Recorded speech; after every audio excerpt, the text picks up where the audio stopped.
What you believe about yourself may not actually be true. All those things that you tell yourself about not being good enough, about not being clever enough, about not being able to be loved, about being too shy, they are just stories that you have made up to help you make sense of your past experiences. And more often than not, we get those stories wrong. You see, every negative belief that you have about yourself simply started out as a tiny idea or a seed in the garden of your unconscious mind. As young children, because this is normally when your beliefs start as a young child, as young children, we start to look for references to support that belief or roots for the seed. So if we believe that we're not enough or that we're not clever enough, we start to focus on looking for evidence to prove those things to be true. And what we focus on, we find. So what started out as a tiny little idea as that we might not be good enough or clever enough or attractive enough or loved enough, we feed that idea by looking for roots, and the more roots we look for, the more we find. And what we actually do is we delete the whole load of other evidence that suggests that we are enough, that we are clever enough, and we forget about all the good stuff. We forget about all our positive qualities, and we only focus on the negative. And then we go through life and we grow through life, believing that that is all that there is, believing that we're not enough, that we're not loved. And those negative beliefs start to infiltrate every single area of our life, from relationships to jobs to so many different areas.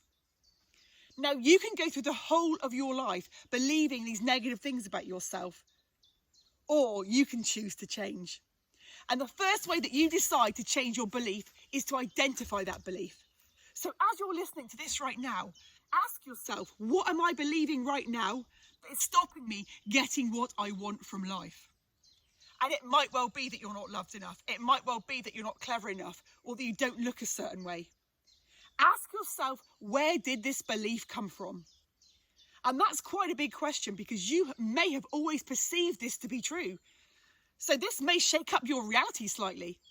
But the truth is that belief will have come from probably one experience in your life. And then after that one experience, you looked for all those references, all those roots to feed that seed, and you grew it into this massive belief. But what I'd like you to do is to start looking for evidence to suggest that you are good enough. Look for evidence to suggest that you are enough. Look for evidence to suggest that you are clever. What have you achieved? What have you done that nobody else could do? Where do your skills and your talents lie? You will realise very quickly that what you've been believing about yourself simply isn't true. It's a story, it's fiction. But the good stuff about you is fact. You are enough, you are loved. You do deserve a happy relationship. You can have the job that you want. And when you change your beliefs, you can change your life. So my top tip is to identify the belief that is holding you back, work out where it came from, decide if it's actually true or not, because it probably isn't. Look for evidence to support an opposite belief that you are good enough, or that you are clever enough, or that you are loved. And then start to take action towards the life that you really, really want. So just remember, what you believe about yourself may not be true, but you are the only one that can change this. You are the only person that can identify these negative and limiting beliefs, these false stories that you have made up to help you make sense of the world. And you did the best you could at the time with the knowledge that you had.